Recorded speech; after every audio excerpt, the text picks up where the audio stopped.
அன்பு சொந்தங்களே, அன்பு உறவுகளே, எப்படி இருக்கீங்க? நல்லா இருக்கீங்களா? இந்த புது வருஷம் உங்களுக்கு எப்படி இருக்க போகுது அப்படின்னு சொல்லி நீங்கள் நினைக்கிறீங்க இல்லையா?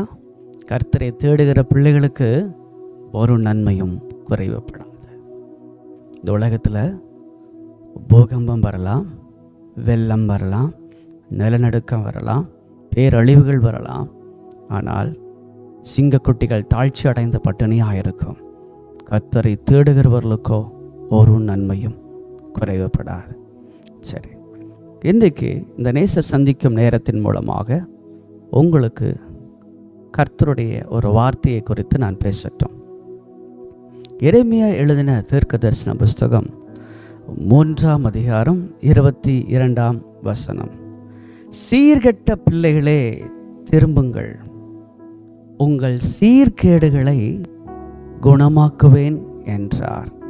இதோ உம்மிடத்தில் வருகிறோம், நீரே எங்கள் தேவனாகிய கர்த்தர். கர்த்தருடைய பிள்ளைகளே, உங்களை சீராக்கணும்னு ஆண்டவர் விரும்புகிறாரு. உங்களை சீர்படுத்தணும்னு ஆண்டவர் நினைக்கிறார். அவருக்கேற்ற பிள்ளையாக, அவருக்கேற்ற செய்கையாக, கிரியையாக உங்களை மாற்றணும்னு ஆண்டவர் விருப்பப்படுறார். நீங்கள் நினைக்கிறீங்க இல்லையா?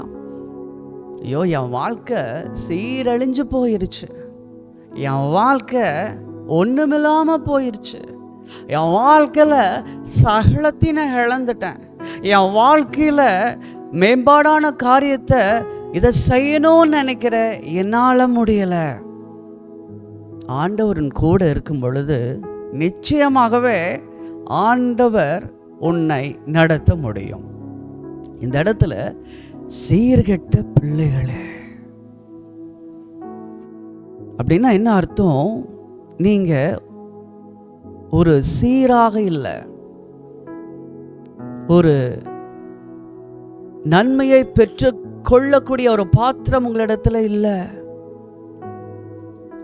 ஒழுங்கான ஒழுக்கமான வாழ்க்கை இல்லை அப்படின்னு சொல்லிட்டு உங்களை குற்றப்படுத்தி பேசுவதற்கு ஆண்டவர் இப்போ காலையில் வரல.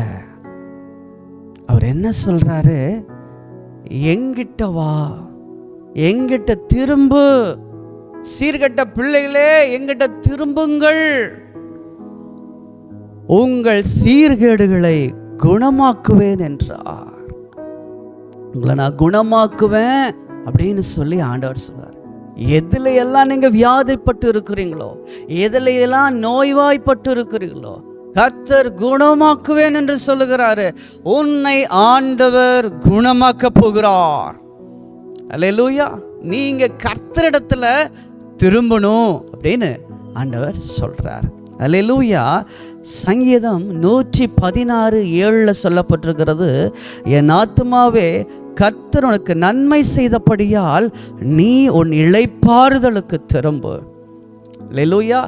வருத்தப்பட்டு பாரம் சுமக்கிறவர்களே, நீங்கள் எல்லோரும் என்னிடத்துல வாருங்கள், நான் உங்களுக்கு இளைப்பாறுதல் தருவேன். மத்தேயு 11:28 இயேசு கிறிஸ்து சொல்றார். நீங்க அவற்றை போகும் பொழுது ஒரு இளைப்பாறுதல் கிடைக்கும்.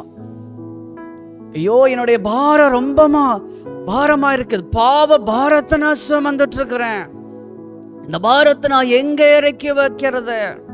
யார்கிட்ட சொல்றது? யார்கிட்ட சொன்னாலும் விடியாத ஒரு காரியம், விடுவிக்க முடியாது.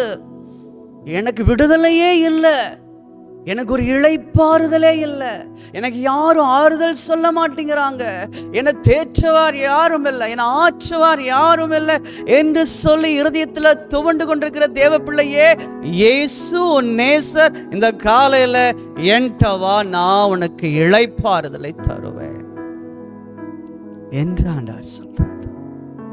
ஆம், கர்த்தருடைய பிள்ளைய, உன்னை நான் நேசிக்கிறேன்னு இயேசு சொல்றார். இந்த காலை நேரத்தில் உன்னை நான் குணமாக்குவேன்னு ஆண்டவர் சொல்றார்.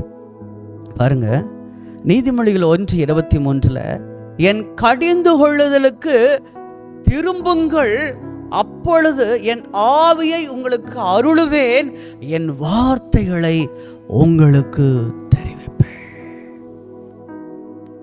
என்னுடைய கடிந்து கொள்ளுதல். சில நேரத்தில் அப்பாவை போல இயேசு கிறிஸ்து கடிந்து கொள்ளலாம். உங்களுடைய தகப்பன் உங்களை கடிந்து கொள்வதை போல ஆவிக்குரிய தகப்பன் இயேசு கிறிஸ்து உங்களை கடிந்து கொள்ளலாம். சில நஷ்டங்கள் வரலாம், சில இழப்புகள் வரலாம். ஆனாலும் ஆண்டவர் உங்களை நேசிக்கிறார். இமை பொழுது உன்னை கைவிட்டேன், உருக்கமான இரக்கத்தினால உன்னை சேர்த்து கொள்வேன் ஆண்டவர் சொல்றார். நம்முடைய சீர்கேடுகள்னால, நம்முடைய தவறுகள்னால நாம் வழி விலகி போகிற பொழுது ஆண்டவர் என்ன செய்ய முடியும்?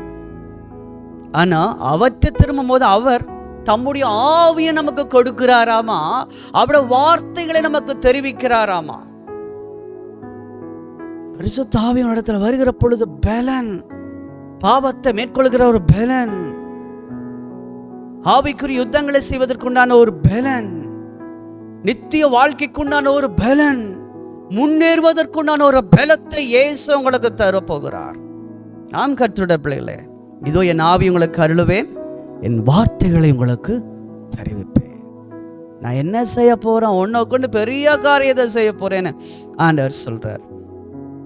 ஆம் கர்த்தருடைய பிள்ளைகளே, கடைசியாக ஏசாயா 44:22 உன் மீறுதல்களை மேகத்தை போலவும் உன் பாவங்களை கார் மேகத்தை போலவும் அகற்றிவிட்டேன். உன் மீறுதல்களையும் பாவங்களையும் கார் மேகத்தை அகற்றி விடுவதை போல நான் அகற்றிவிட்டேன். என்னிடத்தில் திரும்பு, உன்னை நான் மீட்டுக்கொண்டேன். அல்லேலூயா. உன்னை நான் மீட்டுக்கொண்டேன், நீ திரும்ப. வரப்போகிற அழிவுகளுக்கு நான் உன்னை பாதுகாக்கும்படியாய் என்னிடத்தில் திரும்பு என்று ஆண்டவனை பார்த்து சொல்றார். நன்மையான எந்த ஈவும் பூர்ணமான எந்த வரவும் ஜோதியின் பிதாவின் இடத்திலிருந்து வருகிறது. உனக்கு நன்மை அவற்றில்தான் வரும். அதனால அவர் நன்மை செய்தபடியால் அவரை துதிப்பேன் என்று சங்கீதக்காரன் சொல்கிறார்.